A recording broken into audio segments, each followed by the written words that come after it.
Senhoras, senhores, queridas irmãs, queridos irmãos, caros amigos e amigas que me acompanham pela Web TV Mansão do Caminho, nossos votos de muita paz. Conforme anunciamos, às 18 horas, inauguramos o Bazar Felicidade. Quando nós nos referimos ao Bazar em dias anteriores, não tínhamos ideia exatamente da obra genial que teríamos hoje o prazer de apresentar. Realmente, resultado da generosidade dos corações amigos, esse trabalho todo de doações, desde a parte estrutural, o desenho, a programação e a execução, até o momento em que foi apresentado, comove-nos profundamente, porque demonstra que, nada obstante os obstáculos que aparecem e repontam a cada momento, nunca houve tanta bondade no mundo como agora. A criatura humana, feita à imagem e semelhança de Deus, é realmente a demonstração do poder do amor de Deus sob quaisquer aspectos considerados. E quando se tratam de criaturas perversas, perturbadoras ou simplesmente ignorantes, é porque se encontram no processo de desenvolvimento. E é natural que no desenvolvimento de natureza ético-moral atravesse esse período de desafios que é a fase da nossa inferioridade moral. O bazar estará aberto até às 22 horas e também nos dias seguintes, aguardando a visita das pessoas que ficarão profundamente surpresas. Vão correndo, porque é capaz de, quando terminarmos a reunião, os espíritos já adquiriram tudo e já levaram para casa. Ele era muito jovem, e na sua condição de jovem, idealista, nasceu e vivia na Califórnia. O estado norte-americano, que se caracterizou no século passado pelas ideias avançadas, pela cultura de natureza esoterista, pelos congressos mundiais, procurando detectar a imortalidade ou não da alma. Em uma das suas regiões mais prósperas, próxima a Los Angeles, foram realizados congressos que mudaram os rumos da medicina. Estudos a respeito da medicação na área da saúde física e mental receberam a contribuição valiosa de notáveis estudiosos das questões psíquicas e parapsíquicas que envolvem a humanidade. A Califórnia sempre se caracterizou, desde a metade do século passado, por sua avant-première. Qualquer ideia nova surgiu primeiro na Califórnia. E por isso mesmo, as ideias avançadas fizeram de Los Angeles, de São Francisco e de outras cidades as capitais mundiais das novidades terrestres. E naquele período, desejamos referir-nos à segunda metade do século XX. Estavam em moda várias questões na área da saúde. E essa problemática é muito antiga, desde o tempo de Hipócrates, 400 anos antes de Cristo, que é da eutanásia. Correntes médicas, sociológicas, psicológicas e ético-morais vêm debatendo através dos séculos a legitimidade ou não da eutanásia. Durante um período, a eutanásia era considerada, nos diversos países do mundo, como sendo homicídio assistido pelo médico. Mais tarde, quando o suicídio passou a fazer parte dos estudos a respeito do prolongamento da vida, o suicídio assistido inicialmente foi aceito na Suíça, em que a pessoa tinha o direito de encerrar a sua vida quando lhe aprovesse, graças à permissão médica, considerando-se o fator que levava a pessoa a querer suicidar-se às questões religiosas. Segundo a imprensa da época, uma das mulheres mais famosas do mundo, a ex-primeira-dama dos Estados Unidos, a senhora viúva Kennedy, portadora de um câncer com metástase, conseguiu, nos Estados Unidos, em Boston, a cidade em que residira o seu ex-marido, permissão legal e moral, porque da igreja, de cometer a eutanásia, isto é, o suicídio acompanhado pelo médico. Depois de haver tentado tudo para debelar a metástase, e estando naquela fase terrível de tomar sonífero, especialmente os produtos que amortecem a dor, Jack, como era chamada, recorreu ao seu confessor. Ela era católica. E várias vezes aqui nos referimos a essa figura extraordinária que é o bispo Shin, que deixou um livro notável a respeito da realidade da vida física. E o bispo autorizou-a, depois de confessá-la, absorver-lhe os pecados conforme sua religião, e com a anuência médica, às 18 horas, ela tomou a primeira dose de morfina.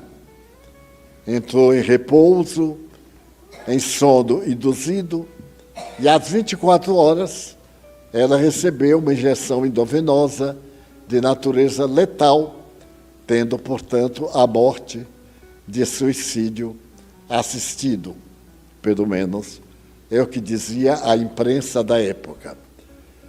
Essa questão da eutanásia, até hoje, é muito debatida. No Brasil, ela é proibida, conforme a tradução, a tradição, porquanto há muitas formas de eutanásia, seja ela sob orientação médica, seja através da vontade do paciente, enfim. E um jovem quintoanista de medicina da Universidade de Los Angeles era favorável à eutanásia. Seus médicos, professores, seus colegas e amigos diziam que a eutanásia era um crime, porque diariamente a ciência médica estava descobrindo a causa de muitas doenças. E nós podemos ver no caso, por exemplo, da Covid, que nos pegou de surpresa, com um índice terrível de mortes e as variações, até hoje, 3 anos e pouco depois, não sendo tão letal. Doenças que antes eram fulminantes, agora foram superadas. Algumas que eram totalmente desconhecidas e, de repente, passaram a desafiar aqueles estudiosos da microbiologia, e hoje, através de vacinas, podem ser evitadas, tratadas e permitir que vivamos em comum acordo em nosso mundo de micróbios e em nosso mundo de macróbios. Mas o jovem era impertinente, talvez presunçoso.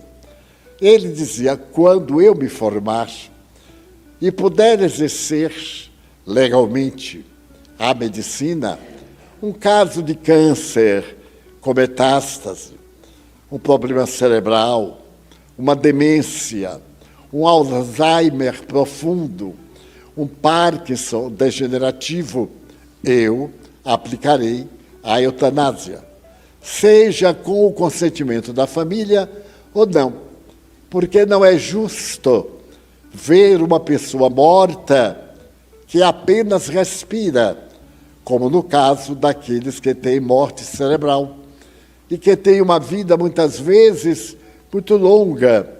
Há casos de pacientes com 20 anos, tecnicamente mortos, tecnicamente vivos, e a família ser destruída totalmente, procurando meios de salvar, de manter aquela vida e sofrendo de uma forma terrível. Então, o jovem dizia: tenho pressa de formar-me, porque então aí poderia aplicar legalmente, já que na época da Califórnia era legal, o exercício da eutanásia. Bem, a vida é muito curiosa, porque muitas coisas que nós aceitamos hoje, amanhã já não tem o mesmo valor, e vice-versa. Muita coisa que não damos importância, de repente, passam a ter um significado surpreendente em nossa vida.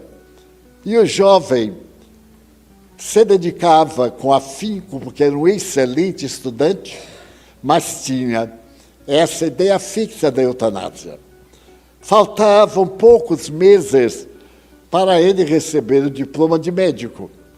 E a Califórnia, principalmente Los Angeles, periodicamente tem tormentas, chuvas torrenciais, com desabamentos, como em qualquer lugar onde acontecem esses fenômenos que atingem a sociedade terrestre. E numa dessas oportunidades, em pleno verão, houve uma chuvarada cruel.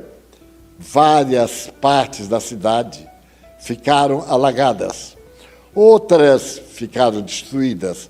A verdade é que os hospitais, inclusive o Hospital das Clínicas, ficou também abarrotado.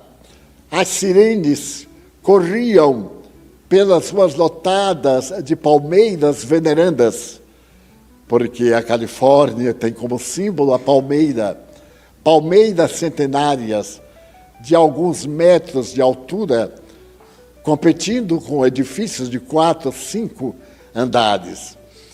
E então, de repente, ao entardecer, o telefone que dava acesso às chamadas de urgência tocou e uma funcionária atendeu. Era uma voz desesperada: necessito de ajuda hospitalar para uma paciente que há mais de 24 horas está em trabalho de parto e não consegue fazer o parto como seria ideal. Eu moro no mesmo prédio, sou estrangeira quanto ela é alemã, e nós vivemos em uma região de famílias alemãs, muito pobres, aliás. E eu não posso mais tomar conta dela, porque eu tenho família, moro no andar superior, e ela não tem forças para expelir o feto. Necessita da ajuda técnica ou de um internamento hospitalar. A atendente disse: impossível. Não temos, primeiro, qualquer vaga. Os corredores do hospital estão abarrotados de acidentados, de pessoas que foram vítimas de desastres, das calamidades. Ademais, não temos equipes médicas suficientes e, no momento desse, nós não temos nenhum especialista para poder atender, nem como ajudar. A pessoa disse, bem, então eu deixo por conta da sua mente e vou-me embora, ela que eu morra. E que morra também esse filho maldito que chega numa hora tão difícil. A mulher estava revoltada, mas a atendente possuía uma excelente formação moral. E disse, um momento, minha senhora, estamos só explicando a situação. Não é apenas a senhora, é uma cidade de 8 milhões de habitantes. Então, um caso isolado, nessa multidão, não representa nada. Mas vamos tentar resolver. A senhora é parteira, sim. Eu sou a paradeira. E ganho minha vida aqui fazendo os atendimentos, mas eu sou cirurgiã. E não entendo realmente, além dos meus parcos seguros. A atendente fez alguma pergunta técnica que a mulher não sabia responder. Ela tem tido convulsões, ela tem tido dores do parto, tem tido contrações. Ela disse, bem, ela tem uma contração hoje, tem outra amanhã, tem outra tal dia. É um horror, minha senhora. E eu fico ali. Mas o que eu posso dizer é que ela está tendo perda, está tendo hemorragia. E é provável que o feto morreu ou está para isto. Então a enfermeira se compadeceu e disse, um momento, não tome nenhuma atitude precipitada. Espere um pouco, isso aqui está um caos. Eu vou tentar encontrar um médico ou um quintanista de medicina, alguém que possa ir aí, pelo menos, para dar companhia à parturiente. E então a moça ligou o interfone para aqui, para ali, para acolá, pegou a relação dos plantonistas e todos eles estavam em centros cirúrgicos ou em atendimentos complementares pós-cirúrgicos. Por fim, ela viu embaixo Tadeu Merlin. Tadeu Merlin era um jovem de 25 anos. Estava ali para qualquer emergência. Ela ligou para ele, conseguiu falar e disse, olha, você é quintanista de medicina. Você entende de parto? Ele disse, nada. Nunca tive qualquer experiência. Eu estou tentando fazer uma especialidade e nunca me interessei por este lado da medicina. Ela disse, mas é uma criatura humana, pois não? Poderia dar uma ajuda. Será que você conseguiria uma ambulância e encontrar algum obstetra e pedir umas explicações de alguma coisa que pudesse fazer para um caso muito grave de obstetrícia avançada? Ele disse, bem, eu vou tentar. Dentro de alguns minutos, ele disse, não posso desligar. Se desligar, nós perdemos a paciente. Vamos continuar, tente. E ele disse, então, dentro de alguns minutos eu volto o telefone e fica ligado. E por coincidência, essas coincidências programadas pela vida, ele tropeçou com um amigo na saída e era obstetra. Quando ele tropeçou, ele achou até graça. Que coincidência! É sempre o que nós dizemos. E narrou sinteticamente. E o médico disse, que pena, que eu estou muito ocupado com uma outra área, mas você deve ir à sala de emergência, pega um kit com todos os dados para um caso de emergência e deu algumas informações muito rápidas. Você examina primeiro se ela está tendo essas reações, essas convulsões, se ela está tendo contrações, até as contrações ficarem muito próximas, 5 minutos, 6 minutos, uma após outra, e as dores começarem a ficar insuportáveis, que é o momento que começa exatamente o parto. E então leva os instrumentos próprios, etc. E também tem um indutor para provocar essa reação. Você logo que chega e examina se as convulsões, se as dificuldades forem grandes, aplica imediatamente o estimulante para que ela possa ter essa tendência para expulsar o feto. E só, ele correu ao centro, onde ficavam as reservas, pegou uma ambulância e disse para a moça, quero agora o endereço. Foi dado o endereço. Era endereço num bairro relativamente próximo, mas as ruas estavam intransitáveis. Dificilmente ele chegaria lá, mas não custava tentar. Anunciou que ia dar assistência. À noite, estava chegando devagarzinho. E o céu parece que mudou dessas tempestades que depois veio a bonança, trazendo um céu de comandante de aviação. E então ele pegou um chofer, que também era generoso, e foi contornando as dificuldades, as ruas estavam interditadas. E daí a meia hora, uma hora, ele chegou ao bairro. Era um bairro miserável. Apesar do poder norte-americano, todo lugar do mundo tem os seus bairros miseráveis. Eu tenho uma amiga da Suíça, que é uma grande psicóloga, mas, acima de tudo, é uma humanista. E certo dia ela me fez uma pergunta embaraçosa. Divaldo, você conhece o quarto mundo? Porque existe o primeiro mundo, progresso, desenvolvimento intelectual, tecnologia. Segundo mundo, um mundo próspero. Terceiro mundo, que já não se usa mais. Hoje nós chamamos o mundo em desenvolvimento. Mas também eu tenho notado um quarto mundo. E eu lhe respondi que não conhecia. Um quarto mundo? Não. Ninguém nunca me falava.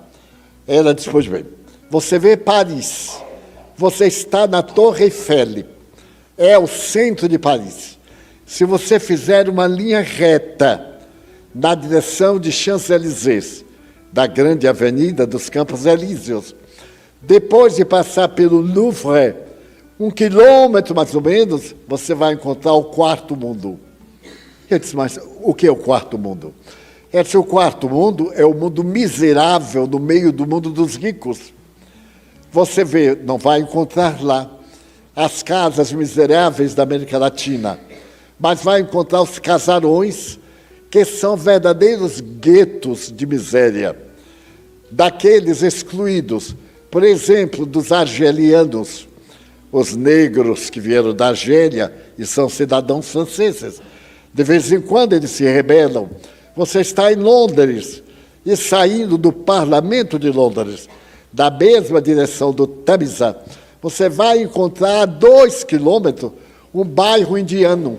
1 milhão de indianos na miséria. Todo bairro, todo país tem também os seus miseráveis. Por exemplo, Salvador. A pessoa vai a um bairro elegante, mas se for em qualquer direção, norte, sul, leste, oeste, futuro, presente, aí vai encontrar o quarto mundo. Pessoas que moram em lugares dificílimos.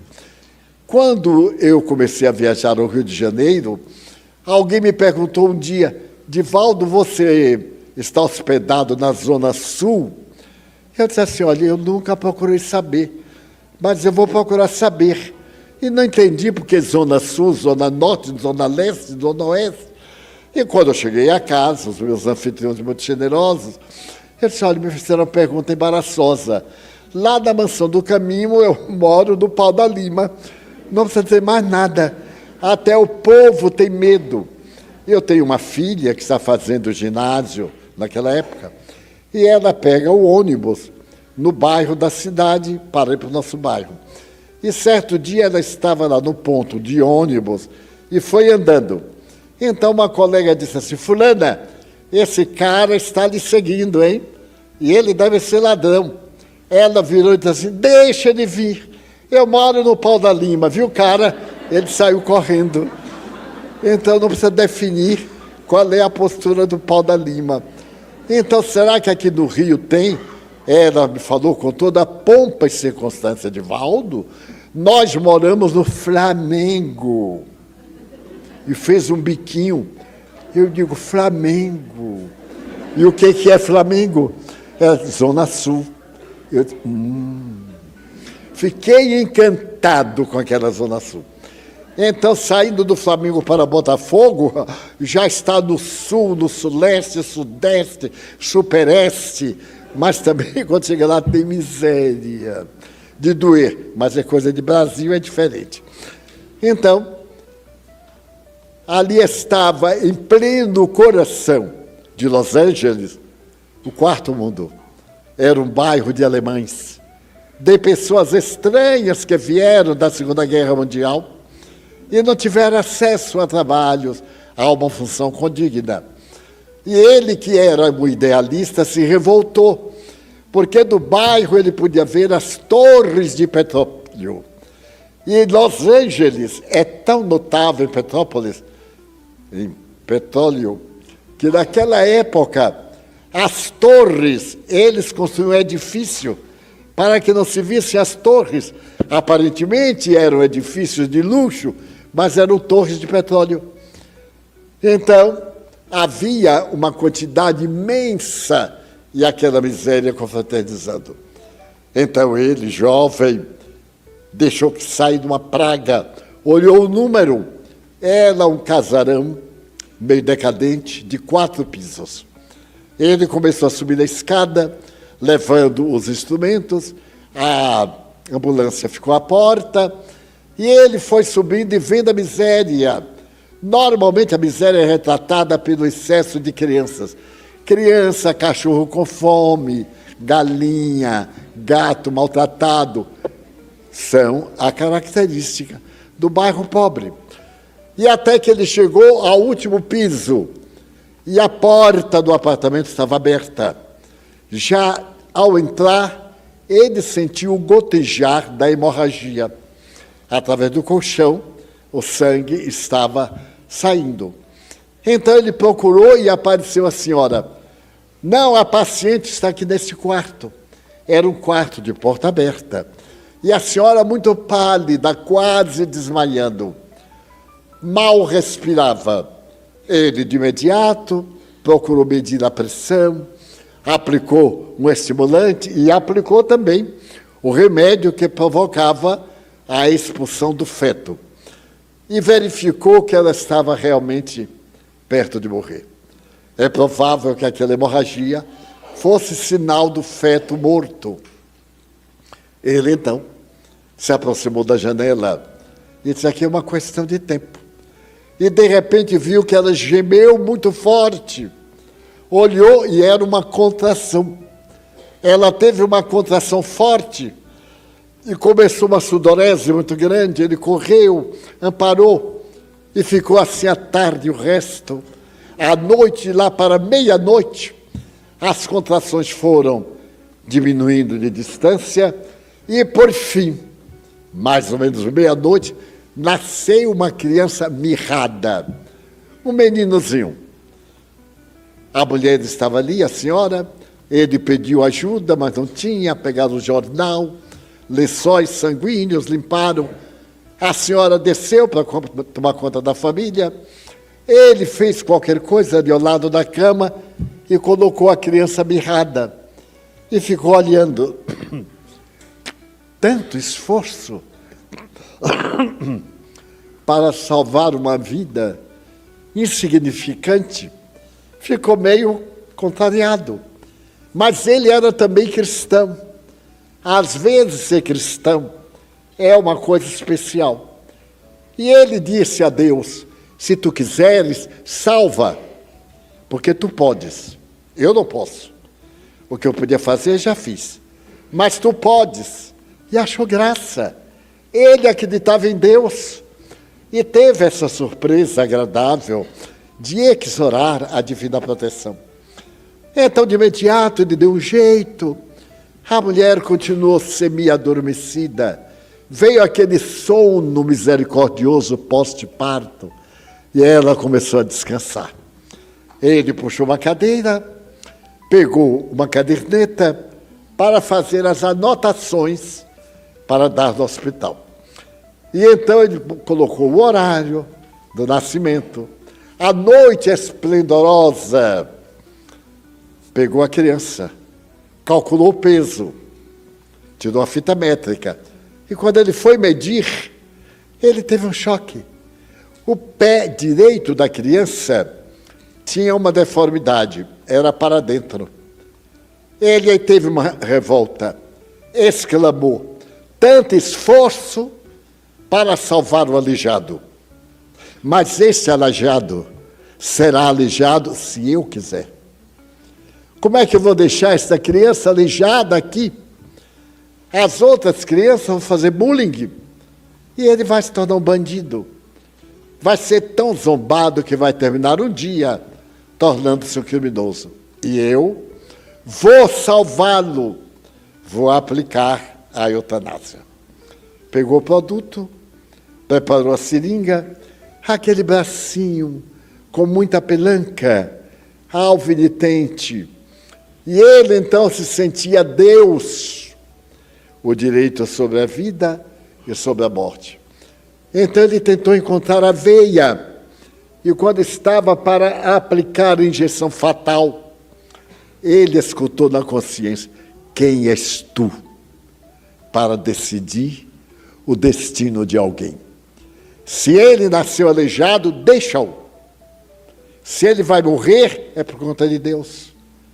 Que queres fazer, covarde? Ele tomou um susto, porque nossa consciência tem momentos muito curiosos. Quando não deveria, ela aparece e grita para nós. Ele sabe de outra? Eu já salvei o infeliz, deixa para lá. E desceu as escadarias, foi embora, esqueceu. Passaram seus meses. Ele doutorou-se em medicina.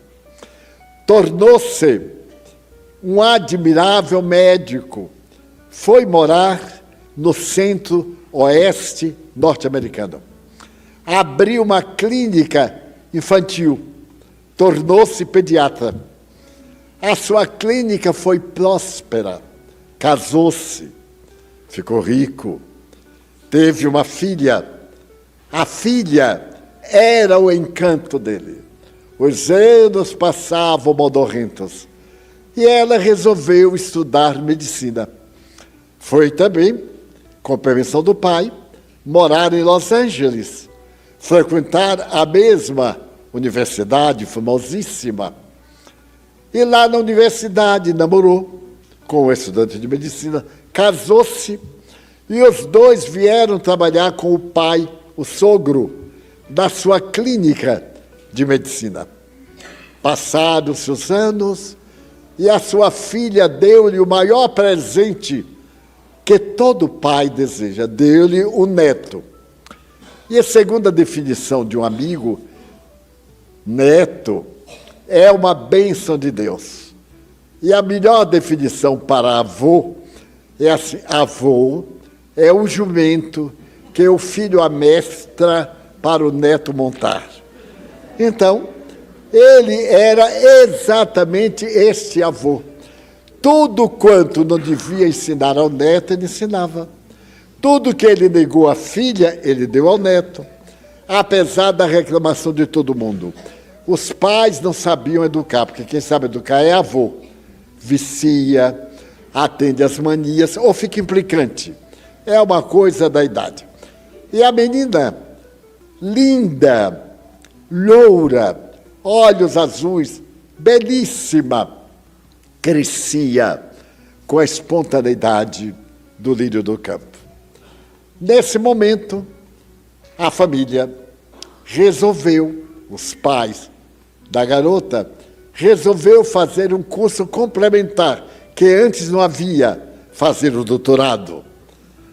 E então, para tanto, tinha que morar em Los Angeles. E então transferiu-se para Los Angeles, levando a neta. Mas para o avô foi uma morte. Ele não podia viver sem a neta. A mãe não saberia educá-la. Imagina educar uma menina se as mães sabem.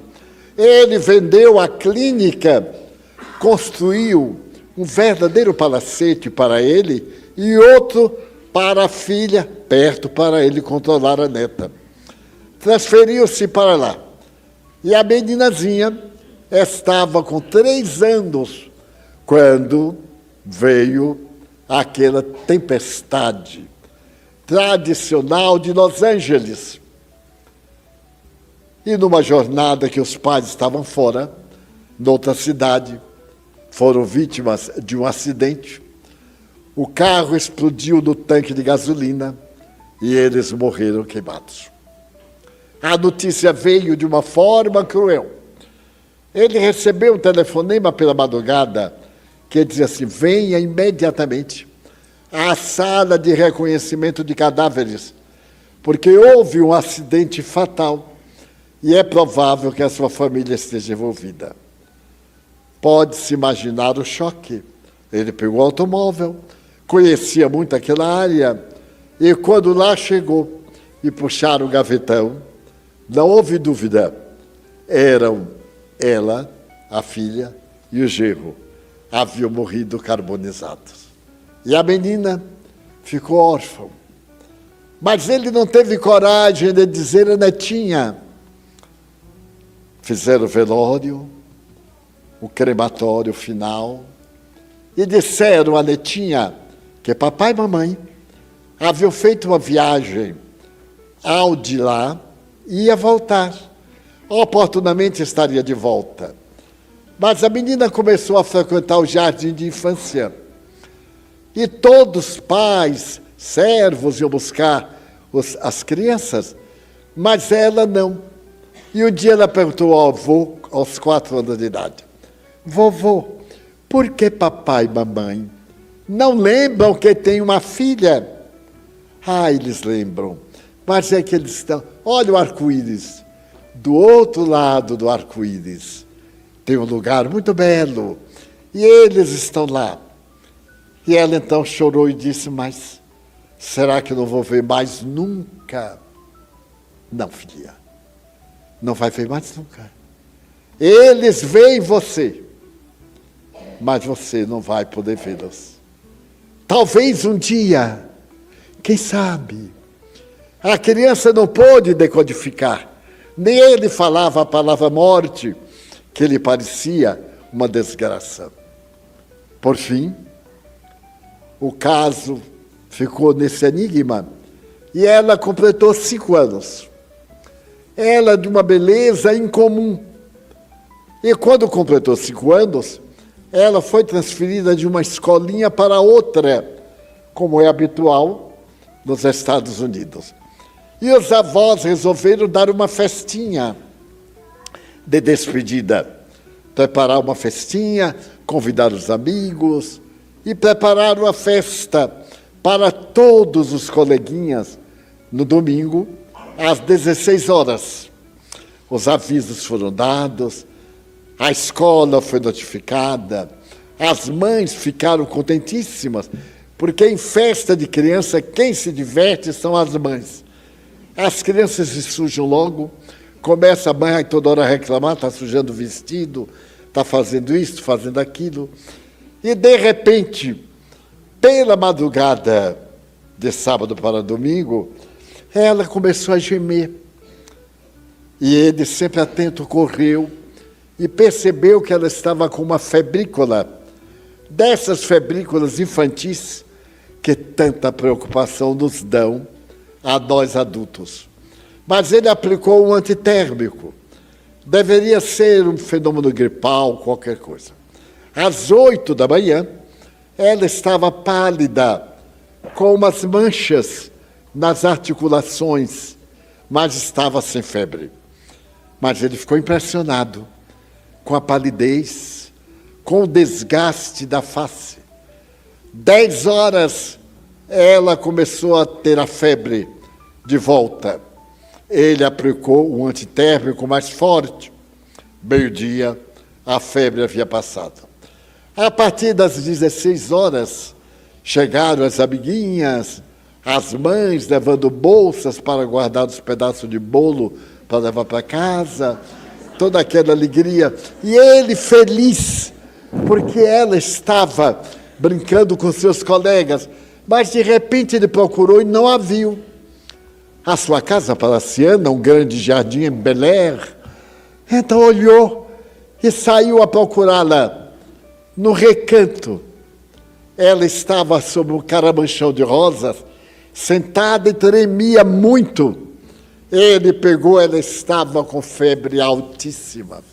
Ele de imediato carregou-a, levou-a para a alcova. A festinha acabou e ele chamou um especialista em virologia. O amigo veio, era o domingo à noite, disse, bem, vamos fazer um exame de sangue. Vamos ver se encontramos algum laboratório ou algum especialista que faça o exame. Conseguiram. Lá para meia-noite, o exame estava sendo feito e pela madrugada chegou o diagnóstico. A doença dela era uma doença incurável. Era uma dessas enfermidades da atualidade que não encontrava material técnico em nenhum livro específico de medicina. E ela ia morrer porque era uma virose não identificada. Era uma virose tão cruel que atingia uma criança em 100 mil. E foi exatamente a netinha dele que pegou a virose. E como o caso era muito raro, os pesquisadores não tinham material humano para pesquisa, porque a virose matava em 3 dias, 4, com a sua celeridade cruel. Ele ficou terrivelmente aflito. E os amigos disseram, olha, esta virose se aloja nas articulações e principalmente nos alvéolos pulmonares. E eles vão ficando enrijecidos e a pessoa deixa de respirar. A morte é dolorosíssima, porque a gente vai vendo morrer e você não vai aguentar. Há uma salvação. Aplique a eutanásia. Isso, mas eu matar minha neta, porque matar a neta dos outros não faz mal, mas a minha neta, não farei isto. Eu sou muito rico, terei que encontrar alguém. E disseram, não há ninguém, pelo menos na América. Os outros 2 dias foram terríveis, até que alguém se lembrou de uma clínica que estava na moda, a Clínica Mayo, em Nova York. Eu me lembro. Era uma clínica incrível. E o Dr. Mayo salvava vidas aos montões. Vá calculadamente.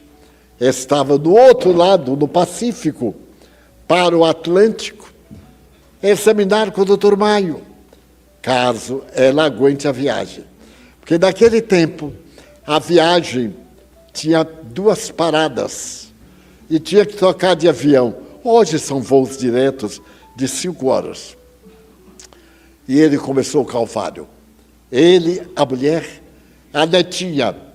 E quando chegou no outro dia, a Clínica Mayo, carregando a netinha nas mãos, ela já estava manchada, as olheiras profundas, mal respirava. Quando ele entrou na sala clínica, Dr. Mayo disse, volte para casa, ela já está morrendo. Mas ela não pode morrer. Eu sou rico, eu posso ir a qualquer parte do mundo, mande-me à Austrália, aonde quiser.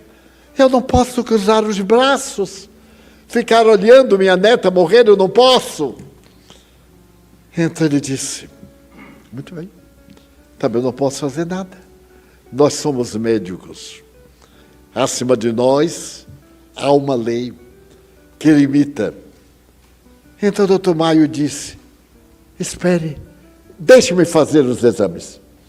Começou a fazer os exames com ela e disse, na Alemanha, em Hamburgo, há um médico que está estudando esse vírus há mais de 10 anos, mas nunca encontrou um paciente humano.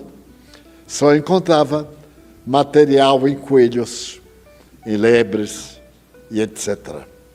Ele não teve dúvida. Mas o médico disse, ela não vai aguentar. Uma viagem de Nova York a Berlim, depois a Hamburgo. Ele disse, mas ela está morrendo. Vai morrer eu tentando. E tentou a viagem. E fez a viagem. E ela sobreviveu. E ele levou ao médico de Hamburgo. O médico disse, viagem perdida. Porque o diagnóstico está correto. Eu sou realmente especialista, mas nunca tive um paciente humano. Eu me correspondo com um médico americano, que também é especialista. O senhor poderia ter ido lá. Mas aonde eu vou encontrá-lo? No meio oeste. Ele disse, agora, volte. Ela vai morrer de qualquer forma. Ele fez a tremenda viagem de volta a Nova York. Viajou para o Texas. Do Texas para a cidade. E quando ele chegou na cidade, ele se arrependeu. Era um lugarejo, não era uma cidade. Era um lugarejo. A ambulância estava caindo aos pedaços. E ele, que dava todo o conforto à netinha, que estava agora esquálida, quase não se comunicava mais. Ele entrou na ambulância com a netinha no colo e a esposa, e foram para a clínica. Mas a palavra clínica não se adaptava ao barracão de madeira no qual o médico atendia. E quando ele saltou, ele ficou alarmado. Só havia doentes, crianças aleijadas, deformadas, assinaladas por modificações cruéis. Ele poupou a vista da netinha e chegou a enfermeira e disse, meu caso é urgência. Eu estou sendo esperado. Deu o cartão. Então a enfermeira disse, um momento. Entrou rapidamente, porque tinha urgência. Abriu a porta e lá no fundo, numa poltrona e num divã, estava sentado o médico. O médico disse, pode entrar. Coloquem a criança naquela mesa de rodas e traga até aqui. Ele colocou a criança e veio empurrando. Ele então olhou bem para ela e disse assim, que pena. Chegou tarde demais. Mas é pena. Esse vírus é um miserável. Há muitos anos, desde que me formei, que eu persigo este vírus e ele me escapa. Eu até consegui fazer uma vacina, mas nunca apliquei, porque nunca tive um paciente humano. Todos os meus pacientes eram animais. Ele diz, faça o que for necessário. Mas pode ser que ao aplicar a vacina, ela tenha uma reação e morra. Faça. Ela está morrendo de qualquer jeito. Então, prepararam o documento, ele autorizou. O médico chamou uma enfermeira e disse, leve lá para dentro, para a piscina. Prepare-a e quando ela estiver pronta, me chame. Então foram empurrando a meninazinha que chorava, mas já em desfalecimento. E eles ficaram os três na sala, numa expectativa terrível. De repente, a porta se abriu e a enfermagem disse, pronto, doutor. Ele empurrou a mesa, levantou-se e foi andando. Então, o doutor Tadeu Merlin olhou para ele e olhou para a perna direita, que era aleijada. Ele usava uma bota ortopédica. E o doutor Tadeu olhou e se assustou.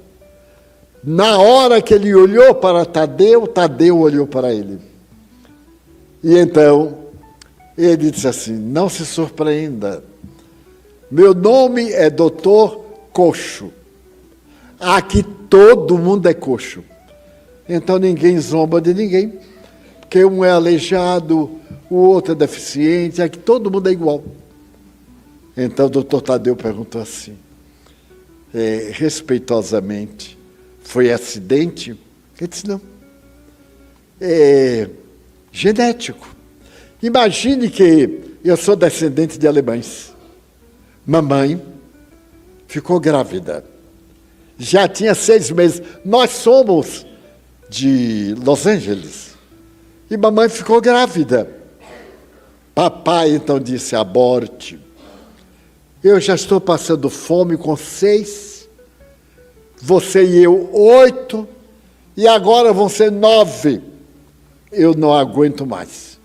Você escolhe ou seu filho ou eu. Mamãe disse, mas eu matar meu filho? Abortar meu filho? Nunca! Ele disse, então, fique por conta própria e foi embora. E ela teve a mim. Foi uma desesperança. Mas quando ela me viu de perninha torta, ela botou logo um apelido. Aí, Aleijadinho. Aleijadinho, meu filho. E assim que ela ficou bem, ela foi à faculdade de medicina para saber quem foi o médico que salvou a vida dela e que salvou a minha vida. Deve ter sido um grande médico, porque meu caso era perdido. E mamãe chegou, foi ao setor próprio de ética, e a enfermeira disse, senhora, é proibido dizer. Ela disse, mas como proibido? Eu quero ser grata a ele, eu só quero saber o nome dele, para botar no meu filho, que ele salvou, o seu nome. A enfermeira disse, mas é proibido, e eu não lhe direi. Ela disse, mas você já viu mulher guardar segredo? Ei, que terra! Aí a enfermeira pegou o prontuário, botou em cima do balcão e disse, eu vou tomar café. Você faça o que quiser.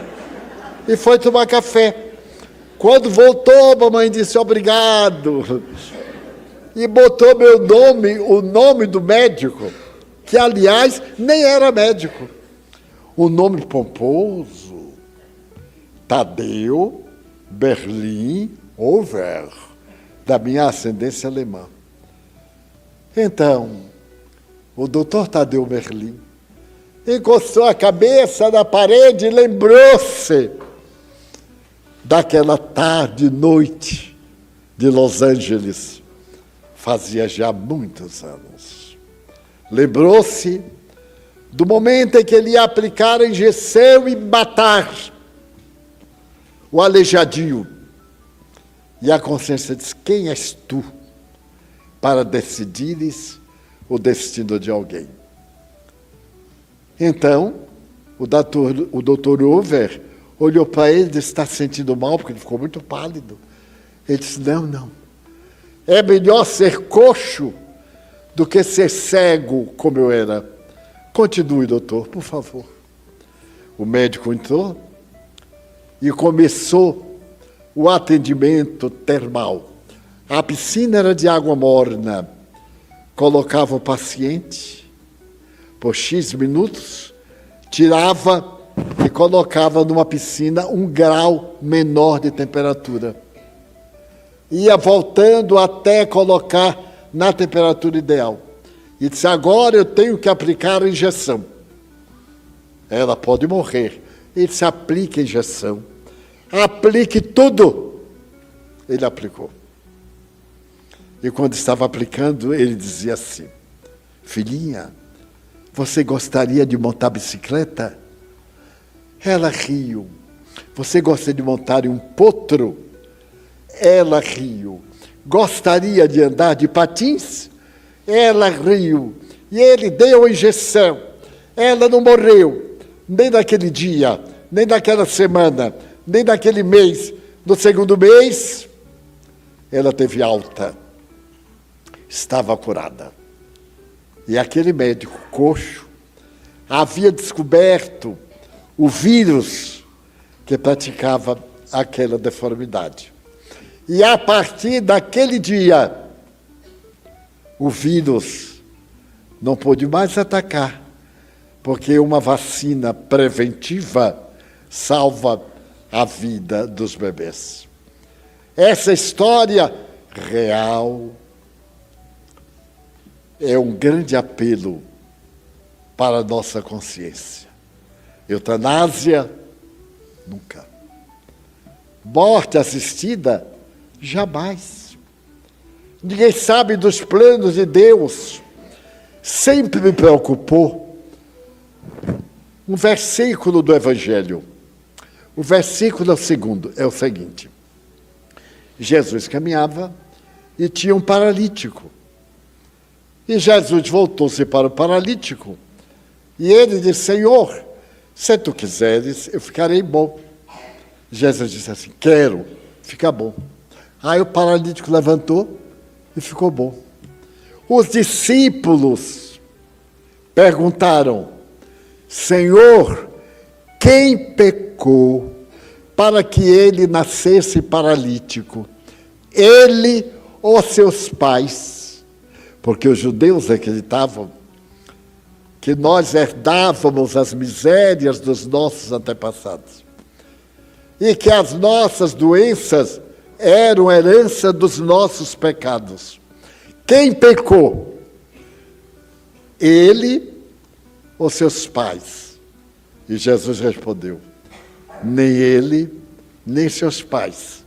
Mas ele aí está para provar a divina providência. Quer dizer, tem dores que são causadas pelos nossos erros em encarnações anteriores e nesta. Mas tem dores que não têm causa nenhuma. Parece um absurdo. Vamos raciocinar, fazer o esforço. João Evangelista, o discípulo de Jesus amado, se reencarnou como Francisco de Assis. É tese. E Francisco de Assis sofreu de tudo que foi doença, inclusive lepra. Se não foi ele, nem foram seus pais, quem teria pecado? Ninguém. Porque a dor não é um castigo. A dor é uma terapêutica para a alma redimir-se da sua inferioridade. É muito sutil. Então, João Evangelista amava tanto Jesus que pede as doenças. Ele vai para Rio Torto morar com os leprosos e se contamina. Ele tem um câncer de garganta. Ele fica cego porque ele queria imitar Jesus. É o amor. Quantas mães, o filho está doendo assim: meu Deus, se for possível, passe para mim. Não só mães, mas quantos afetos. E a divindade, que é sábia, não transfere, porque muitos de nós pedimos para sofrer a fim de evoluirmos. Esse detalhe na doutrina cristã, só a reencarnação explica. Então, todos nós somos endividados. Mas também há pessoas que não são endividadas, que pediram. Eu conheço pessoas que sofrem com resignação, fazem a si mesmo. Deus quer, o que é que eu vou fazer? Quantas pessoas eu vi e vejo em situações lamentáveis. Eu tenho uma filha que era uma das mais bonitinhas. E quando se emancipou, ela começou a ter problemas de dores nas articulações. Diagnóstico aqui, diagnóstico acolá. Então, diagnóstico fatal, reumatismo infeccioso. Não tem cura. E esta filha não tem ninguém na terra, porque foi internada nas minhas mãos, cresceu. A resignação da minha filha me comove, porque as dores são insuportáveis. Várias vezes toma morfina. E no seu leito de dor, alegre, as irmãs vão dar plantão na casinha dela, vão acompanhá-la. E ela dá conselhos a quem tem saúde, porque a humanidade é interessante. Vai visitar um doente e conta tudo que é desgraça. É esquecido do doente que foi ser visitado. Ela então ri e diz assim, pois é, eu não me queixo, porque poderia ser pior. Não me falta nada, graças a Deus. E impressionantemente, não lhe falta nada. Não tem nada material, mas nunca deixou de ter tudo que dá dignidade. Ela vem de cadeira de roda, quando está comendo as dores, fica lá no fundo e vai embora. Alegre. Agora mesmo ela está me ouvindo, através da televisão. E agradece a Deus. Não queixa. Nas vezes que eu posso visitá-la, eu fico olhando e me pergunto se fosse eu que prego para os outros, porque é muito bom eu falar para vocês, é ótimo.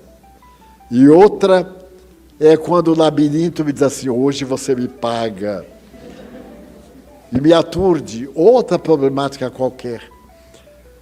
Então há almas que sofrem por amor ao bem, a Jesus.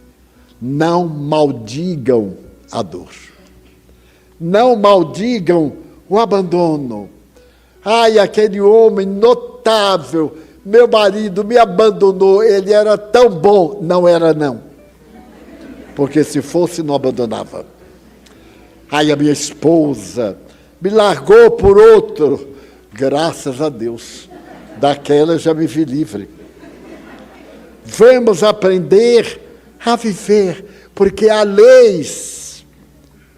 Emmanuel, através do Chico, diz o seguinte, quando você tiver um grande problema, faça o máximo. Quando fizer o máximo, diz, agora é com o Senhor. Não posso fazer mais nada. Porque a gente tem um filho toxicômano. O que é que pode fazer? Coloca na clínica, tira da clínica, amarra. Eu conheço casos de mães que amarraram os filhos. E os vizinhos, mas que horror amarrar os filhos. Eu prefiro amarrar meu filho a vendo drogado ser assassinado no meio da rua. Porque é muito fácil censurar. E é muito difícil suportar. Outras, e vi uma vez na televisão, achei uma beleza.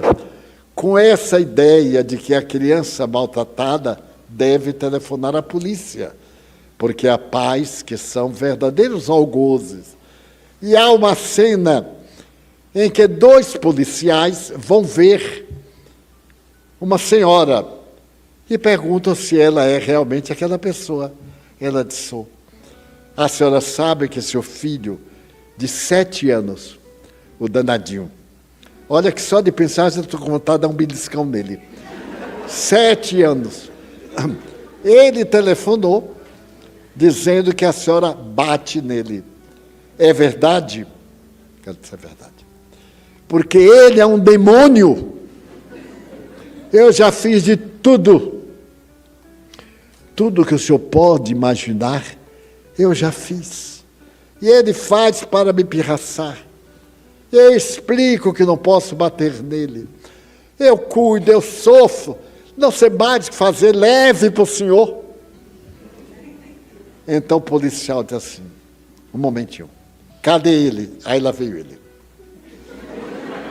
O policial, vem cá. É verdade que sua mãe lhe bate? Quantas vezes lhe bateu? Uma. Ai, se ele tivesse nascido lá em casa, seria uma por hora. E ninguém morreu até hoje. Ele disse assim, uma. Disse uma. E você atende a ela? Não atendo, não. Pois olha, no dia que você voltar a telefonar para a polícia, quem vem aqui sou eu. Eu vou lhe pegar, vou lhe dar uma surra, como você nunca ouviu falar na história da humanidade. E agora para dentro. E ele aí saiu correndo. Meu Deus, quem já viu telefonar para a polícia? Porque a mãe lhe deu umas palmadinhas. Claro que ninguém advoga a punição, a força bruta. Bater numa criança é uma covardia, a depender da hora. Fazer isso nunca.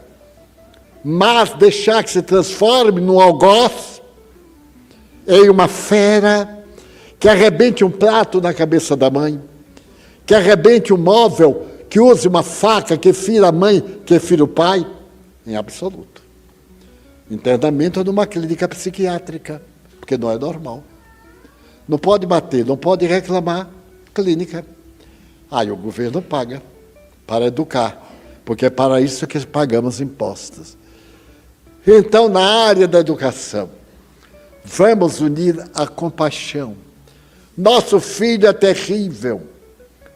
E como nós tivemos mais de 600, eu tinha um que não era terrível, era insuportável. E então eu disse para ele assim, para você, eu já tentei tudo. Ele disse, tudo, tio, eu digo tudo, e você não melhora. Eu vou tentar a última coisa. Eu vou orar por você. Ele disse, tio, e se eu não atender, vai ficar sem um dente.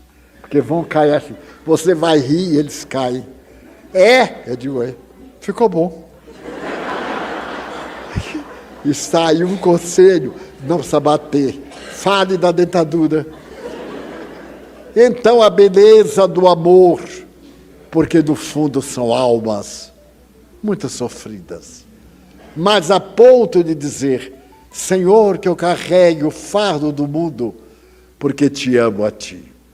Teresinha de Jesus, Teresa d'Ávila, Antônio de Pádua, esses seres que adornam, alguns deles, o agiário da Igreja Romana e da sociedade, quantas mães heróicas, quantos pais estoicos, quantos irmãos mais velhos que nos criaram e quantos familiares, amigos, pessoas que tomaram sobre si o encargo de nos educarem.